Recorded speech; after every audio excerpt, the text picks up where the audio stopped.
here for the next generation. 6, 7, those people. Because there is a growing epidemic on kids or youngsters not having friends, not even having a best friend. You know, we may, interact with people from day to day or interact with people online or social media, but a lot of youngsters don't even have a best friend.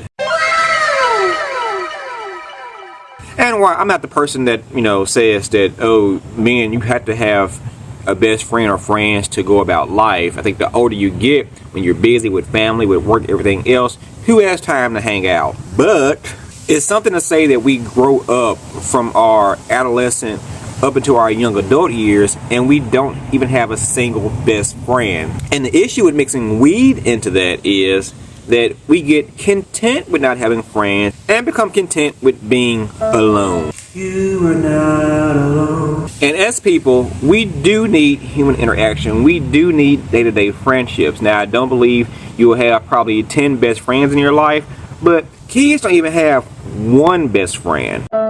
And they're locking themselves in their basement, playing video games, watching porn, smoking weed, and never actually interacting with the real world and putting themselves out there. I tell my youngest son, friends, girlfriend, whatever, are not going to just come to your doorstep. You actually have to put yourself in uncomfortable situations, or just like go places, go out, meet new people, just, be social. Relationships, some fail, and maybe 1, 2, or 3, or 4, or 5 may actually develop into a lifelong friendship. But they don't want to do that. They want to sit at home, they say bed rot, and not take time out of their life to actually meet people in person. And it's interesting that, we started off being, like for most people from the 70s to up into the 2000s, it was more of a social drug. Most people actually got high their first time with their friends,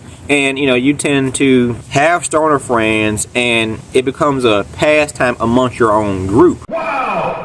But now when kids don't even hang out and they're still smoking weed, more weed than ever, because it's legal in so many other states and there's so many other ways to smoke or vape or dab or take an edible or take a pill or vape. Smoking is increasing, but friendships are decreasing. So in turn, people are replacing their friendships with weed. And again, you smoke weed for a long period of time, you get used to smoking, you get content with smoking, and smoking almost becomes your friend. Again, weed doesn't help your problems, it just temporarily masks your problems.